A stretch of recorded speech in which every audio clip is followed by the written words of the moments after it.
The date is the 10th of February, 2026, and the atmosphere in London has shifted from the frantic energy of a tabloid scandal to the heavy, suffocating silence of a state crisis.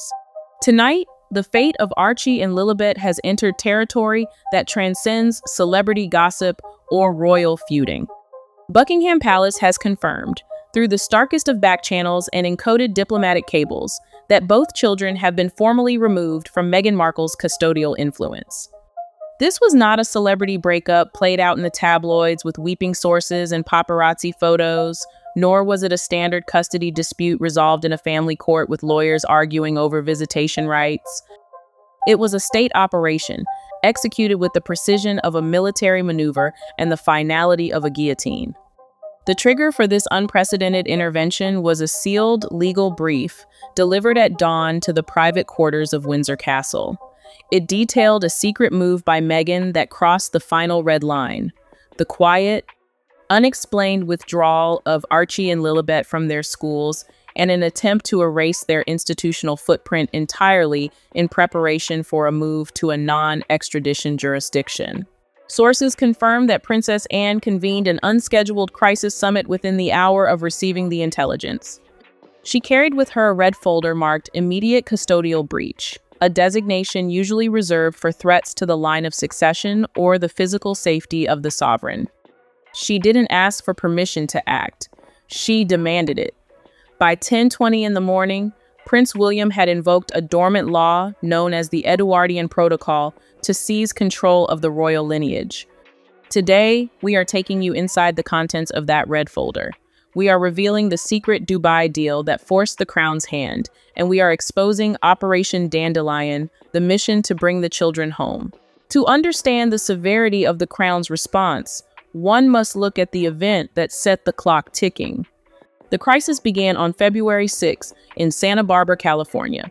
An administrator at the elite private school attended by the Sussex children, a woman who had signed non-disclosure agreements thicker than a phone book, sat down at her desk to process the morning's attendance logs.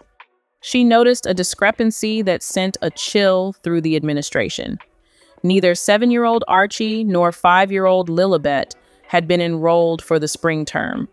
There was no transfer request to another accredited institution, no notification of homeschooling registration, and no communication from the parents. It was a complete, unexplained withdrawal. When the school attempted to contact the Sussex estate via the emergency numbers on file, they were met with a wall of silence.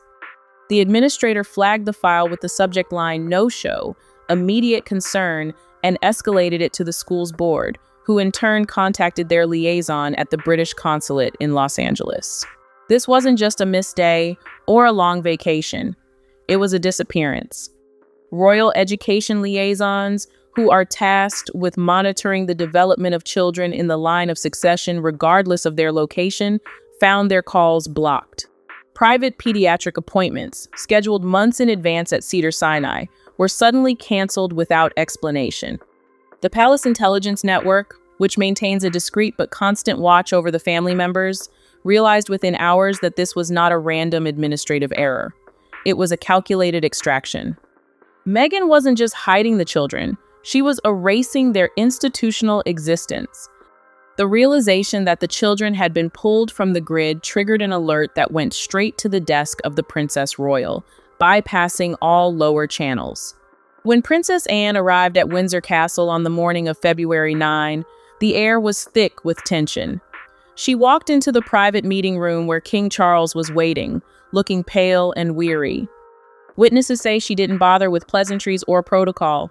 She slammed the red folder onto the mahogany table with enough force to rattle the antique teacups. She told the king that Meghan was not just walking away from duty, she was walking away from those children's future. The files she presented contained explosive intelligence that painted a picture of a mother preparing to sever all ties with the past, including the royal identity of her own son and daughter, to facilitate a commercial rebranding that would treat them as assets rather than heirs. The first piece of evidence in the folder was financial, and it was damning. Forensic accountants had uncovered documents proving that Meghan had dissolved a £6.3 million trust fund that had been originally created by the late Queen Elizabeth II to secure the children's education in the United Kingdom. This money, ring-fenced for their future within the royal sphere and meant to ensure they remained connected to their heritage, had been liquidated and moved into a nebulous offshore holding company. The second piece of evidence was even more terrifying to the courtiers. It was a copy of a signed non-disclosure agreement between Meghan and a Dubai-based media financier. The contract was explicit. It requested the removal of all prior familial associations before the launch of Meghan's new solo brand. The implication was clear. The children were being rebranded. They were to be stripped of their Windsor connection and repackaged as accessories to Meghan's new global identity as a solo icon, free from the constraints of the monarchy but heavily reliant on the monetization of their image. The third pillar of the dossier was an internal directive from Archwell, leaked by a disgruntled former staffer on February 4. It ordered all references to Archie and Lilibet to be scrubbed from Netflix and Spotify marketing materials by the second quarter of 2026. This was not done to protect their privacy, but to clear the rights for a new, exclusive media deal that would sell access to their lives to the highest bidder without the interference of their royal relatives. Legal advisors in the room reviewed the documents and labeled the behavior deliberate custodial abandonment.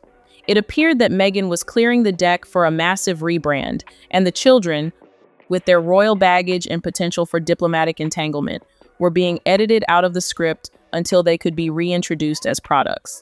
The palace realized that if they did not act immediately, the children would disappear into a shadow world of commercial exploitation and diplomatic limbo, potentially moved to a non-extradition country where the crown's reach would be limited. Prince William arrived at the meeting later that afternoon, storming in from an economic summit in Manchester, his helicopter having landed on the lawns of Windsor just minutes before.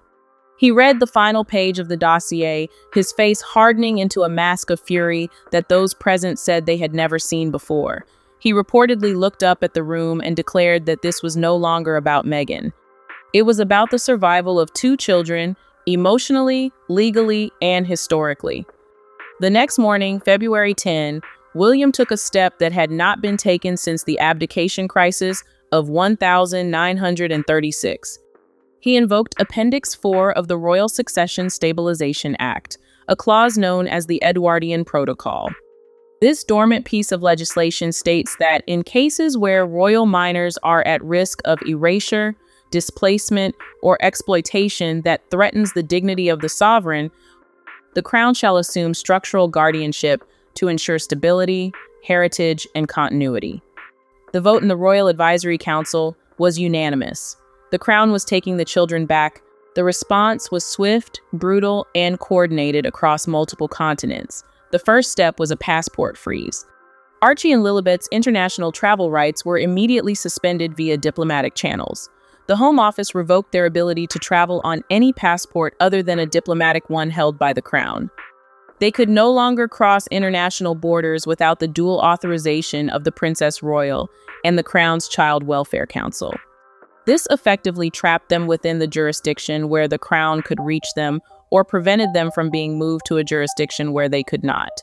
The second step was an image shield. The palace issued a freeze on all commercial usage of the children's names, likenesses, or royal branding. Meghan's rumored plan to launch a Sussex Kitchen kids brand backed by Qatari investors was dead on arrival. The legal notice made it clear that any entity attempting to monetize the children would face the full weight of the British legal system and sanctions from the Commonwealth. The third step was financial.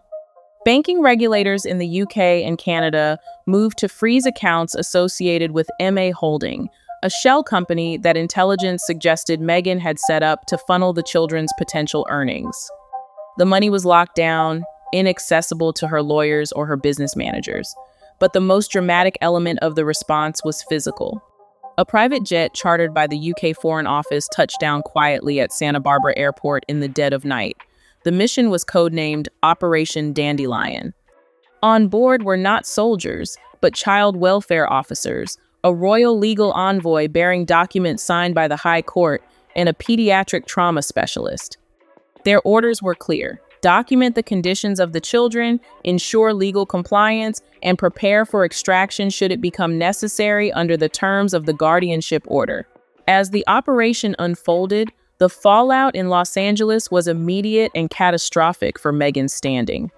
Tyler Perry, who had long been viewed as the couple's protector and godfather to Lilibet, reportedly demanded answers. When he learned about the notices from the palace regarding the children's welfare notices Meghan had allegedly hidden from him while asking for his support, he distanced himself. A leaked voicemail, now deleted, allegedly captured him asking why he hadn't been told the truth, his voice thick with betrayal. Oprah Winfrey, another key ally, also went silent, allegedly furious that her name was still being used to justify parenting decisions she had no part in and which now looked like exploitation. The wall of celebrity protection crumbled as the reality of the situation became clear. This wasn't a family feud, it was a child welfare crisis. Hollywood agents began whispering that Meghan had become a Class 1 liability. The narrative shifted overnight. She was no longer seen as the protective mother fighting a rigid system. She was viewed as a commercial exploiter willing to use her children as leverage in a failing business deal. Meghan tried to pivot, pitching a solo parenting docuseries to networks, framing herself as a mother fighting for her children against a powerful empire, but the buyers vanished. Executives realized that you cannot sell a show about children that the British Crown has just effectively seized. The risk was too high, the optics too toxic. The fortress of celebrity support that Meghan had built around herself evaporated, leaving her isolated in Montecito with a legal storm gathering on her doorstep. Back in the United Kingdom, the emotional center of the crisis shifted to the next generation. On February 8, Princess Charlotte appeared alongside her mother, Princess Catherine, at a charity event for the St. David's Trust. It was a routine engagement, but the atmosphere was charged. The press pack was larger than usual, sensing that the family was closing ranks. Unprompted, the young princess stepped forward to the press line. Holding a small hand-stitched journal with the word "Hope" embroidered in gold, she spoke with a clarity and poise that stunned the gathered media. She said simply, "We are not currency. We are not stories for sale." The statement was brief, but its impact was seismic. Palace aides later confirmed that Catherine had approved the statement, viewing it as a necessary defense of the dignity of royal children against the commercial machinery that sought to consume them. This was a direct rebuke to the leaked pitch decks from Meghan's team that had listed Lilibet's potential wardrobe sponsors and appearance fees. It was the monarchy drawing a moral line in the sand, using the voice of the future to condemn the actions of the present. Later that day, Kensington Palace released a single photograph. It showed Lilibet holding Charlotte's hand in the enclosed rose garden at Windsor. There was no caption, no explanation, just the image of the two cousins together and a subtle message: family endures. The subtext was unmistakable. The children belonged to the family, not to the brand. They were safe, they were loved, and they were being shielded from the commercial machinery that had tried to consume them. The photo reassured the public that while the legal battle raged, the human element was being protected. The final decree arrived on the evening of February 10, a royal bulletin, sealed with the insignia of the Lord Chancellor's Court, was issued to the press. It read only one line: "The Crown has resolved custodial dominion under royal guardianship protocols." With those words, Meghan Markle's legal and parental rights over the royal aspects of her children's lives were formally terminated. Princess Catherine was appointed as the chief guardian of their emotional and educational well-being, tasked with overseeing their reintegration into the family fold. The bulletin confirmed that Archie and Lilibet would remain in the United Kingdom under constitutional care until they reached the age of 16. This effectively stripped Meghan of her primary leverage, the children, and placed them beyond her reach for the next decade. The repercussions for Meghan were total. Her £8 million trust was legally voided as a non-sanctioned fund. Her entertainment-based licensing deals involving the children's names were frozen pending a legal audit. Hollywood disowned her. Royal institutions erased her. Prince Harry, reportedly suffering a psychological breakdown in Montecito, was left to negotiate behind palace doors without her. Insiders claim he begged William for a private meeting with the children, offering to come alone, without lawyers, without Meghan. One aide revealed that Harry knows this might be his last chance. He is facing a choice that no father should have to make: the wife who erased his children's identity or the family that rescued them. He is realizing that in his attempt to give his children freedom, he almost sold them into a different kind of captivity. The narrative of the Sussexes, once defined by their desire for freedom and independence, has ended in a cage of their own making. Meghan tried to play poker with the monarchy, using her children as chips to secure her future. But Princess Anne flipped the table. She showed that the children are not chips, they are heirs, they are blood. And the crown protects its own with a ferocity that Hollywood cannot comprehend. As the sun sets over the empty nursery in Montecito, the cameras are gone, the staff has been dismissed. The deals have been canceled. The silence that fills the house is the only thing left, a testament to the high cost of a gamble that failed. The toys are still on the shelves, the beds are made, but the life has been drained from the room, transported across the Atlantic to a place where duty comes before profit. The implementation of the Edwardian Protocol marks a turning point in the history of the modern monarchy. It signals that the institution is willing to use its dormant powers to protect its lineage from commercialization. The safeguarding doctrine, drafted by Princess Catherine, is now circulating among constitutional advisors. It outlines firm protections for royal minors, citing Queen Elizabeth II's original custodial precedents and embedding new digital protections against AI cloning and unauthorized image monetization.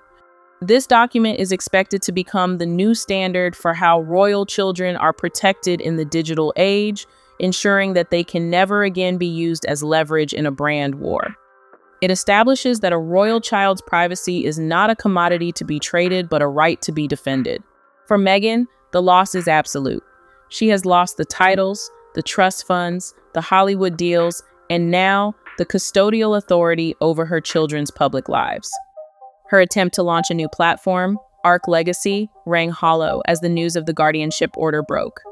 The video of her walking through a rose garden, talking about rewriting narratives, was met with scorn by a public that now saw the reality behind the gloss.